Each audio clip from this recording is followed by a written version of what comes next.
یو سلام چاکرم. شهروز آمدم با یه ویدیو خفن دیگه، یه آنباکس خفن دیگه و یه اسنیکرز خفن دیگه. چه خبر؟ ردیفیت؟ همه چی اوکیه؟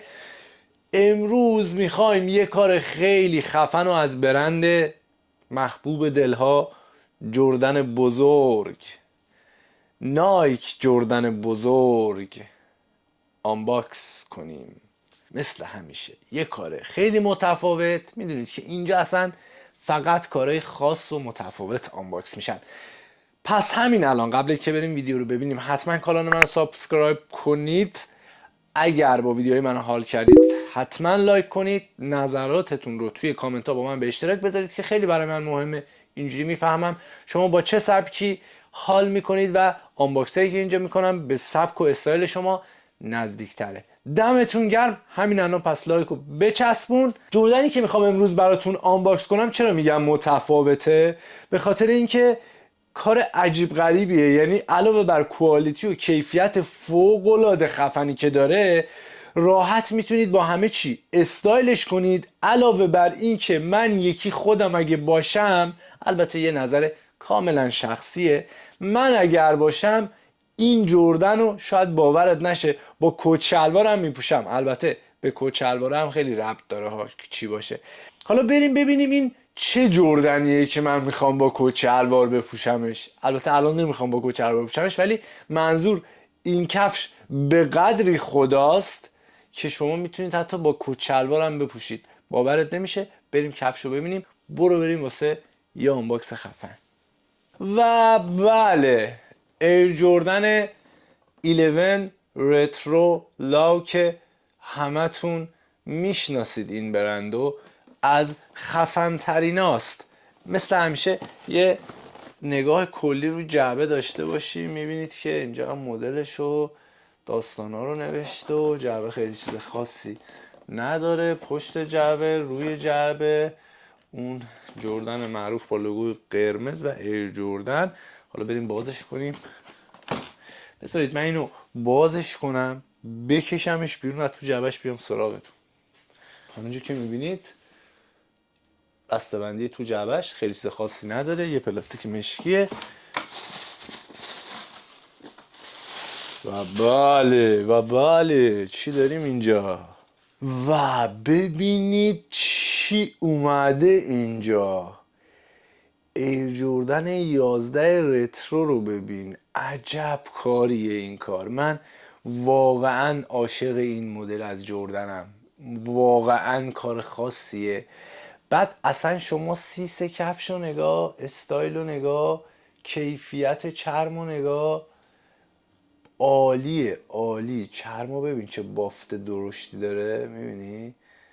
بعد سیس بندا رو نگاه، استایل بندا. این زبونه رو نگاه شما، این زبونه رو ببین، زبونه رو ببین چه چرم نابیه. اینم پشت کار. حالا کف کار رو ببین، به به به. اینجا رو ببین چه کرده، اینجا رو ببین چه کرده. جردن نابود کرده. واقعا عالیه این کفش. خداست. چرا خداست؟ یکی این که ساق کوتاست. یعنی شما یه جردن ساق کوتا دارید که خوراک بچه‌هایی که خیلی با کفشای ساق بلند و بسکتبالی حال نمی‌کنن. بحث بعدی این سیس ورنی که اومده دور کفش کار کرده که دارید میبینید کاملا مشکی براقمه است.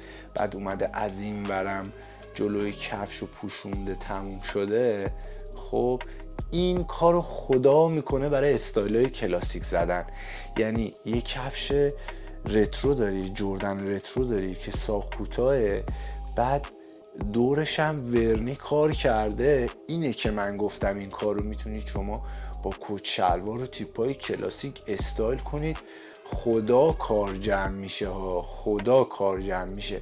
بعد زیره انقدر ناب و خوش رنگه. ببین زیره رو از بغل میبینی، این دو رنگش اصلا نابودت میکنه وقتی پات میکنی. حالا پاپوشش آخر ویدیو بهتون نشون میدم که ببینید چه گادی داریم ما اینجا. واقعا خفن بود، واقعا حال کردم باش. در واقع جزء سری کارهاییه که کم تکرار شده. مخصوصا ساق کوتاهش، یعنی همین کار. بعد عجیب کیفیتی داره. شما اگر چرم این کار رو نگاه کنید، تمام کار رو چرم کار کرده، حالا به غیر از این رو و کناراش. بعد چه چرمی که اصلا بافت چرم رو شما میتونید ببینید، بافت درشت چرم مشخصه، هر جاشو نگاه میکنی با کیفیت ترین کاری رو که میتونسته رو انجام داده. یعنی کامل کار رو در آورده، کیفیت و کوالیتی رو در آورده، سیس و استایل رو در آورده، زیره خیلی خوب خفن رو در آورده. دیگه چی میخواید شما از یه اسنیکرز؟ قیمت این کفش توی نمایندگی نایک ترکیه 3700 لیر بوده که به نظر من برای یه همچین کفشی با همچین استایلی، با همچین کیفیتی و با همچین برندی اصلا مبلغ زیادی نیست. یه مقداری نسبت به سالهای گذشته گرونتر شده، ولی خب همه چی داره گرون میشه دیگه. حالا دیگه توقع نباید داشته باشی که کفشم بخوای ارزون تر بگیری. خب قطعا همینجور که تو دنیا همه چیز داره قیمتش به طرف بالا میره، کتونی و استایل و لباس و اینجور داستانا هم قیمتش میره بالا.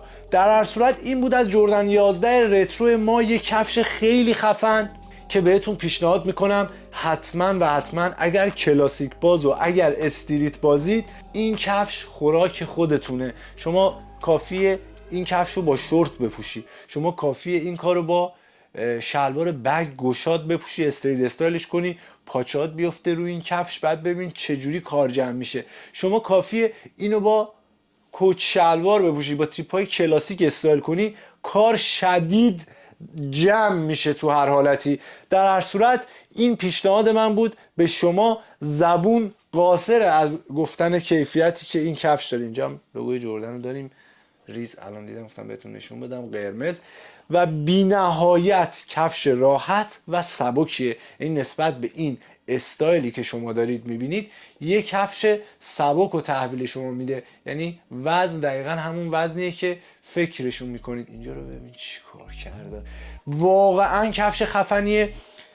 حتما بهتون پیشنهاد میکنم اگر کلکسیون دارید، اگر جردن دوست دارید، برند جردن، و این کار کاریه که باید توی کلکسیونتون باشه. اما ضعفی که میشه از این کفش گرفت چیه؟ باز هم این نظر شخصیه. ضعفی که میتونم از این کفش بگیرم اینه که کار گرمیه. یعنی اگر توی شهری زندگی میکنی، توی کشوری زندگی میکنی که گرم سیره، این کفش اصلا به دردتون نمیخوره، چون مطمئنا باش پات توی کفش عرق میکنه. همینجور که میبینید هیچ محفظه هوایی نداره این کفش و به خاطر همینه که توی دراز مدت اصلا مطمئن باش پا بو میگیره. اینجوریه داستان. ولی از دیگه استایل و نرمی و اینجور داستانا بهتون نگم. و اگر کسی هستی که خب حالا استفاده روزانه میکنی از کفش، یعنی مدت زیادی بیرون نیستی، 3-4 ساعت میری بیرون برمیگردی، نصف روزی بیرون کار داری، باز هم اگر هوا هم گرم باشه این کفش کارو برات در میاره. این بود از جردن رترو 11 ما. دمتون گرم، دوستتون دارم. زیاد منتظر آنباکس های خفن‌تر، حرفه‌ای‌تر باشید. نیاز دارم به حمایت شما. پس همین الان کانال منو سابسکرایب کن، همین الان لایک بذارید، کامنت بذارید، به دوستاتون معرفی کنین کانال منو، بچه‌ای که اهل اسنیکرز و مد و فشن و کتونیان. تا ویدیوی بعد، آنباکس خفن بعد، خدا نگهدار. برو بریم پاپوش کارم ببینیم. دوستتون دارم.